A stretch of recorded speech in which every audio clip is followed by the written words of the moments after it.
Ukraine ਦੇ ਵਿੱਚ ਤਬਾਹੀ ਦਾ ਮੰਜ਼ਰ ਹੈ ਕਿਉਂਕਿ ਲਗਾਤਾਰ ਰੂਸ ਦੇ ਵੱਲੋਂ ਹਮਲੇ ਕੀਤੇ ਜਾ ਰਹੇ ਨੇ। ਲਗਾਤਾਰ ਦਰਦਨਾਕ ਤੇ ਖੌਫਨਾਕ ਤਸਵੀਰਾਂ ਸਾਹਮਣੇ ਆ ਰਹੀਆਂ ਨੇ। ਹਜ਼ਾਰਾਂ ਦੀ ਗਿਣਤੀ ਦੇ ਵਿੱਚ ਲੋਕ ਬੇਘਰ ਹੋ ਚੁੱਕੇ ਨੇ, ਸੈਂਕੜੇ ਲੋਕ ਜਾਨ ਗਵਾ ਚੁੱਕੇ ਨੇ ਤੇ ਹਜ਼ਾਰਾਂ ਦੀ ਗਿਣਤੀ ਦੇ ਵਿੱਚ ਲੋਕ ਯੂਕਰੇਨ ਛੱਡਣਾ ਚਾਹੁੰਦੇ ਨੇ, ਆਪਣਾ ਵਤਨ ਛੱਡ ਕੇ ਕਿਸੇ ਹੋਰ ਮੁਲਕ ਦੇ ਵਿੱਚ ਸ਼ਰਨ ਲਾਉਣਾ ਚਾਹੁੰਦੇ ਨੇ। ਪਰ ਵੱਡੀ ਗਿਣਤੀ ਦੇ ਵਿੱਚ ਭਾਰਤੀ ਵਿਦਿਆਰਥੀ ਵੀ ਉੱਥੇ ਮੌਜੂਦ ਨੇ, ਜੋ ਫਿਕਰ ਵਾਲੀ ਗੱਲ ਹੈ। ਹਾਲਾਂਕਿ ਭਾਰਤ ਸਰਕਾਰ ਦੇ ਵੱਲੋਂ ਦਾਅਵਾ ਕੀਤਾ ਜਾ ਰਿਹਾ ਹੈ ਕਿ ਜਿੰਨੇ ਵੀ ਵਿਦਿਆਰਥੀ ਉੱਥੇ ਮੌਜੂਦ ਨੇ ਉਹਨਾਂ ਨੂੰ ਸੁਰੱਖਿਅਤ ਵਾਪਸ ਲਿਆਂਦਾ ਜਾਏਗਾ। ਪਰ ਯੂਕਰੇਨ ਦੇ ਵਿੱਚ ਮੌਜੂਦਾ ਵੇਲੇ ਦੇ ਵਿੱਚ ਕਿਹੋ ਜਿਹੇ ਹਾਲਾਤ ਨੇ, ਉੱਥੇ ਭਾਰਤੀ ਵਿਦਿਆਰਥੀਆਂ ਦੇ ਨਾਲ ਕਿਹੋ ਜਿਹਾ ਵਤੀਰਾ ਹੋ ਰਿਹਾ ਹੈ, ਉਹਨਾਂ ਨੂੰ ਕਿਹੜੀਆਂ ਪਰੇਸ਼ਾਨੀਆਂ ਆ ਰਹੀਆਂ ਨੇ, ਕਿਹੋ ਜਿਹੀਆਂ ਮੁਸ਼ਕਿਲਾਂ ਉੱਥੇ ਉਹਨਾਂ ਨੂੰ ਪੇਸ਼ ਆ ਰਹੀਆਂ ਨੇ, ਇਹ ਸਭ ਜਾਣਾਂਗੇ ਅਸੀਂ ਆਦਿत्य ਤੋਂ, ਜੋ ਕੁਝ ਘੰਟੇ ਪਹਿਲਾਂ ਯੂਕਰੇਨ ਤੋਂ ਵਾਪਸ ਪਰਤੇ ਨੇ ਤੇ ABP ਸਾਂਝਾ ਦੇ ਨਾਲ ਜੁੜੇ ਨੇ। ਆਦਿत्य, ABP ਸਾਂਝਾ ਤੇ ਤੁਹਾਡਾ ਬਹੁਤ-ਬਹੁਤ ਸਵਾਗਤ ਹੈ। ਸਭ ਤੋਂ ਪਹਿਲਾਂ ਤੇ ਇਹੀ ਜਾਣਾਂਗੇ ਕਿ ਤੁਸੀਂ ਕਿਵੇਂ ਵਾਪਸ ਆਏ, ਕਿਵੇਂ ਤੁਹਾਨੂੰ ਯੂਕਰੇਨ ਤੋਂ ਵਾਪਸ ਲਿਆਂਦਾ ਗਿਆ ਤੇ ਹੁਣ ਤੁਸੀਂ ਕੀ ਮਹਿਸੂਸ ਕਰ ਰਹੇ ਹੋ?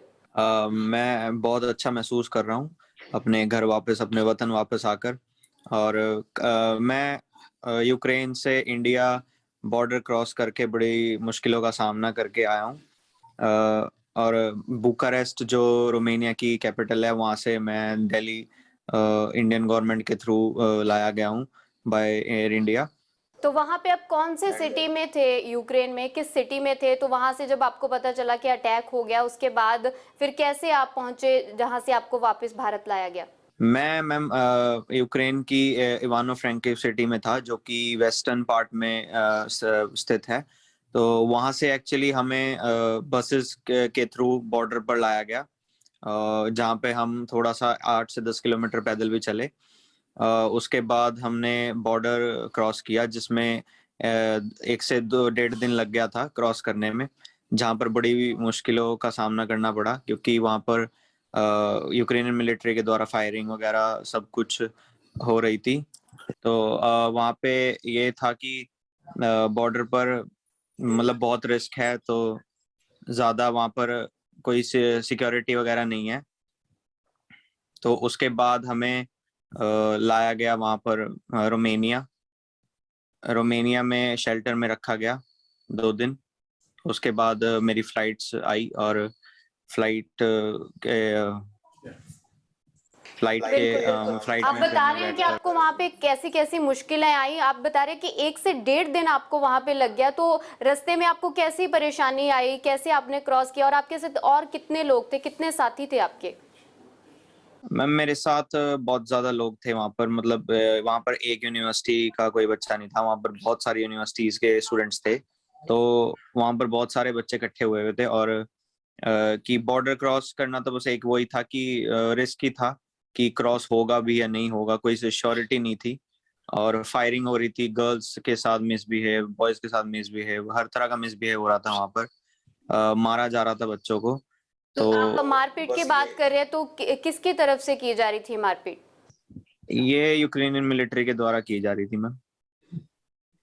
लेकिन बॉर्डर के बाद अगर हम बात करें, बॉर्डर क्रॉस करने के बाद, तो रोमेनियन पब्लिक और गवर्नमेंट ने बड़ी हेल्प की है, इंडियन एम्बेसी ने बड़ी हेल्प किया उसके बाद। और सही सलामत इंडियन गवर्नमेंट के थ्रू मैं दिल्ली आ सका उसके बाद। ਤੁਸੀਂ ਦੱਸ ਰਹੇ ਹੋ ਕਿ ਉੱਥੇ ਤੁਹਾਡੇ ਨਾਲ ਬਦਸਲੂਕੀ ਦੀ ਜਿਹੜੀ ਗੱਲ ਵੀ ਸਾਹਮਣੇ ਆਈ ਹੈ। ਇਲਜ਼ਾਮ ਤੁਸੀਂ ਲਗਾ ਰਹੇ ਹੋ ਕਿ ਯੂਕਰੇਨ ਦੇ ਵਿੱਚ ਜਦੋਂ ਤੁਸੀਂ ਬਾਰਡਰ ਕ੍ਰਾਸ ਕਰ ਰਹੇ ਸੀ, ਉੱਥੇ ਤੁਹਾਡੇ ਨਾਲ ਬਦਸਲੂਕੀ ਵੀ ਹੋਈ। ਤੇ ਹੋਰ ਜਿਹੜੇ ਕਿੰਨੇ ਤੁਹਾਨੂੰ ਤੁਹਾਡੇ ਸਾਥੀ ਜਾਂ ਫਿਰ ਤੁਹਾਡੇ ਜਿਹੜੇ ਤੁਹਾਡੇ ਨਾਲ ਦੇ ਵਿਦਿਆਰਥੀ ਨੇ, ਉਹ ਅਜੇ ਕਿੰਨੇ ਉੱਥੇ ਫਸੇ ਹੋਏ ਨੇ, ਜਾਂ ਤੁਹਾਡੇ ਨਾਲ ਜੋ ਵੀ ਸੀ ਸਾਰੇ ਉਹ ਵਾਪਸ ਭਾਰਤ ਆ ਚੁੱਕੇ ਨੇ? मैम ये था कि वापस तो सारे ऑलमोस्ट आ चुके हैं वहां से। किन्हीं की बस ये है कि जो फ्लाइट्स वगैरह जिनकी नहीं हुई अभी तक, तो फ्लाइट्स वगैरह भी जो शेड्यूल हुई हैं सबकी, वो मोस्टली, लेकिन बच्चे जो मेरे साथ थे वो आ चुके हैं। जब ये अटैक की खबर आपको मिली कि अटैक हो गया, तब आप कौन से सिटी में थे और आपका फर्स्ट रिएक्शन क्या था? आपने क्या किया तब जब आपको पता चला कि यूक्रेन पर अटैक हो चुका है? मैं इवानो में था उस टाइम जब अटैक हुआ था इवानो में। तो उस टाइम लेकिन ये था कि गाइडलाइंस आई थी कि पैनिक बिल्कुल मत करें, जहाँ पर आप हैं वहीं पर रहें।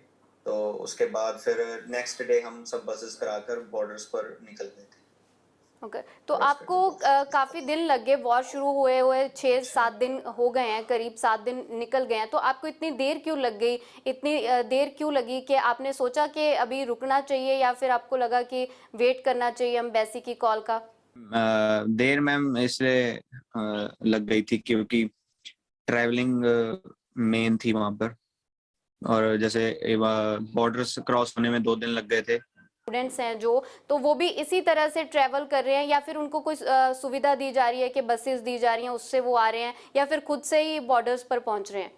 नहीं मैम, अब एक्चुअली गवर्नमेंट के थ्रू वहां पर वो हेल्प की जा रही है, ट्रेन्स वगैरह फ्री में अरेंज करवाई जा रही हैं, बसेस टैक्सीज जो भी पॉसिबल हो सकता है वो सब। तो आपसे ये भी जानेंगे कि आप कब गए थे यूक्रेन और किस मकसद से गए थे, कौन सी पढ़ाई करने के लिए आप यूक्रेन गए थे?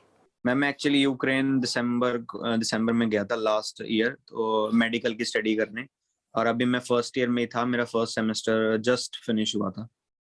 तो यूनिवर्सिटी ने आपको कुछ मैसेज दिया, कुछ जानकारी दी कि आगे की आपकी पढ़ाई कैसे होगी? तो क्या अब चिंता क्या है आगे की आपकी?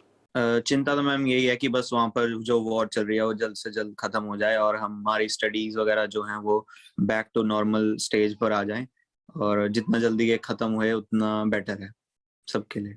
तो हर साल वैसे तो बहुत सारे स्टूडेंट्स हैं जो यूक्रेन जाते हैं, पर आपको क्या लगता है कि आपने यूक्रेन ही क्यों चुना पढ़ाई के लिए? मैम यूक्रेन मैंने इसलिए चुना कि क्योंकि वहाँ पर जो स्टडीज हैं मेडिकल की वो अच्छी हैं, और अफोर्डेबल भी हैं, एक मिडिल क्लास पर्सन के लिए अफोर्डेबल है, और ये है कि वहाँ पर स्टडीज अच्छी हैं, और जो वहाँ से आने के बाद जो डॉक्टर्स बनते हैं वो भी ये है कि अच्छा ट्रीटमेंट वगैरह देते हैं सब।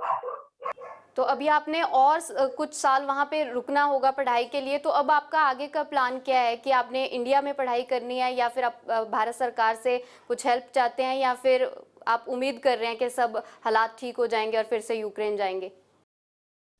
मैम यही उम्मीद है कि सब कुछ बैक टू नॉर्मल आ जाए और वापस चले जाएं, क्योंकि वहाँ पर जो ऑनलाइन में तो ये है कि ऑनलाइन बंदा ढंग से मतलब फोकस नहीं कर पाता, ऑफलाइन में थोड़ा ज्यादा ठीक रहता है, तो इसलिए बैक टू नॉर्मल हो जाए सब कुछ और हम वहीं जाकर पढ़ सके, ऐसी मैं सोच रख रहा हूँ फिलहाल। बिल्कुल आदित्य, एक खबर भी आई थी कि नवीन नाम का एक स्टूडेंट था जिसकी मौत हो गई गोलीबारी में यूक्रेन में। अभी भी बहुत सारे भारतीय जो नौजवान हैं वहीं पे फंसे हुए हैं, तो ऐसी जो खबरें हैं वो कैसी फीलिंग्स होती हैं, फिर कैसी परेशानी होती है, क्योंकि आप भी एक दिन पहले ही वहां से लौटे हो? परेशानी तो मैम होती है क्योंकि खाने पीने को इतना कुछ मतलब मुश्किल ही है वहां पर सरवाइव करना फिलहाल तो, क्योंकि खाने पीने का इतना कुछ ज्यादा मिलता नहीं है, और ठंड भी बहुत है वहां पर, और बाकी पेरेंट्स भी बहुत पैनिक करते हैं, तो उनसे इतनी बात नहीं हो पाती, तो एक स्कैरी सा माहौल बन जाता है। तो आपने खाने पीने की बात की, आप अभी भी आपके कोई दोस्त या फिर साथी हैं जो यूक्रेन में फंसे हो जिनको आप जानते हो? नहीं मैम, जिनको मैं जानता था ऑलमोस्ट वो सारे सेफली अपने अपने घर आ चुके हैं, और लेकिन मेरे को इतना पता है कि वहां पर और भी बच्चे फंसे हुए हैं अभी भी। आपको कभी पहले एडवाइजरी दी गई थी भारत सरकार की तरफ से, पहले कुछ दिन पहले, कि अगर आप आना चाहते हैं वापस तो आ सकते हैं? हाँ जी मैम, दी गई थी, इंडियन एम्बेसी के थ्रू दी गई थी एडवाइजरी कि आप अगर आना चाहते हैं तो आ सकते हैं टेम्परेरीली, लेकिन ऐसा कुछ कंफर्म नहीं था कि आपको आना ही है। तो उस वक्त आपको हालात कैसे लगे कि एडवाइजरी भारत सरकार ने दी लेकिन फिर भी आपको लगा कि अभी रुकना चाहिए? उस वक्त कैसे हालात थे वहाँ? उस टाइम मैम बिल्कुल नॉर्मल था सब कुछ, कुछ ऐसा नहीं पता था एकदम सिचुएशन ऐसी वर्स्ट हो जाएगी, वॉर हो जाएगी, और इंडियन एम्बेसी ने भी इसीलिए ये कहा था कि अगर आपको जाना चाहे, अगर आपके पेरेंट्स आपको बुला रहे हैं तो आप जा सकते हैं। और भारत सरकार की तरफ से अब जो ऑपरेशन गंगा चलाया जा रहा है जिसके तहत स्टूडेंट्स को वापस लाया जा रहा है, तो आपको क्या लगता है कि ये काफ़ी है और जो पूरी कोशिश की जा रही है जल्दी से जल्दी लाने की, या फिर इसमें कुछ देर हो गई है? नहीं मैम, अब पूरी कोशिश की जा रही है सब बच्चों को लाने की, क्योंकि अब फ्लाइट्स भी इंक्रीज हो गई हैं, अब पर डे 10 to 12 फ्लाइट्स आ रही हैं वहां से, तो उसमें एक्चुअली 1000 के नियर अबाउट बच्चे आ जाते हैं आराम से। ओके, तो आप कह रहे हो कि अभी भी वहाँ पे बहुत बड़ी गिनती में भारतीय स्टूडेंट्स वहाँ पे मौजूद हैं, तो आप दिक्कतें जो आपने बताई थी अगर आप फिर से बता दें कि क्या क्या क्या चीज़ें जैसे आपने फेस की, जो वहाँ पे मुश्किल आ रही है, जो आप चाहते हैं कि सरकार उनको दूर करे, जो और स्टूडेंट वहाँ पे मौजूद है? सरकार को मैं यही कहना चाहूंगा कि बस वो जो ये बॉर्डर है उस पर थोड़ा सा फोकस करे, क्योंकि वहां पर बहुत वर्स्ट सिचुएशन है, मतलब कि वहां पर ये है कि इंडियंस को मारा जाता है, पीटा जाता है। और मेरे साथ भी ऐसा ही हुआ था कि जब मैंने क्रॉस किया तो वहाँ पर फायरिंग वगैरह शुरू हो गई थी एकदम से मिलिट्री के थ्रू। और वहाँ पर वो तो मैं सेफली बच गया क्योंकि वहाँ पर एक कार खड़ी थी तो मैं उसके पीछे हाइड हो गया था। तो इसलिए मैं वहाँ सेफ हो गया। लेकिन जैसे वो फायरिंग करते हैं तो ये होता है कि मतलब किसी को भी लग सकती है, रिस्क बहुत है। आप रिस्क की बात कर रहे हैं कि वहाँ पे गोलीबारी भी हो रही है, आप कह रहे हो कि बदसलूकी भी की जा रही है, तो आप तो कह रहे हो कि गाड़ी के पीछे छिपकर बच गए, और जो स्टूडेंट्स हैं हर कोई जो वहाँ से निकलने की कोशिश कर रहा है, तो उनके उनके लिए मदद के लिए यूक्रेन वाली साइड पे कोई मौजूद नहीं है? बॉर्डर पर तो मैम एक्चुअली कोई नहीं है एम्बेसी और गवर्नमेंट के द्वारा। जब मैं था वहाँ पर तब तो कोई नहीं था। नाउ अब मुझे ऐसा लगता है कि वहाँ पर अब प्रेजेंट है, क्योंकि जो सिचुएशन मेरे साथ हुई थी तो उसकी वीडियो वगैरह भी वायरल हुई थी। तो उसके बाद मुझे लगता है कि अब एम्बेसी के जो वहाँ पर ऑफिसर्स हैं वो वहाँ पर मौजूद हैं। बातचीत करने के लिए आपका बहुत बहुत शुक्रिया। उम्मीद करते हैं कि जो आपके साथ हुआ वो किसी और के साथ वहाँ पे ना हो। ਭਾਰਤੀ ਜਿਹੜੇ ਸਟੂਡੈਂਟਸ ਨੇ ਉੱਥੇ ਫਸੇ ਹੋਏ ਉਹਨਾਂ ਦੇ ਨਾਲ ਬਦਸਲੂਕੀ ਨਾ ਹੋਵੇ, ਉਹਨਾਂ ਨੂੰ ਜਲਦ ਤੋਂ ਜਲਦ ਭਾਰਤ ਸਰਕਾਰ ਸੁਰੱਖਿਅਤ ਭਾਰਤ ਲੈ ਕੇ ਆਵੇ।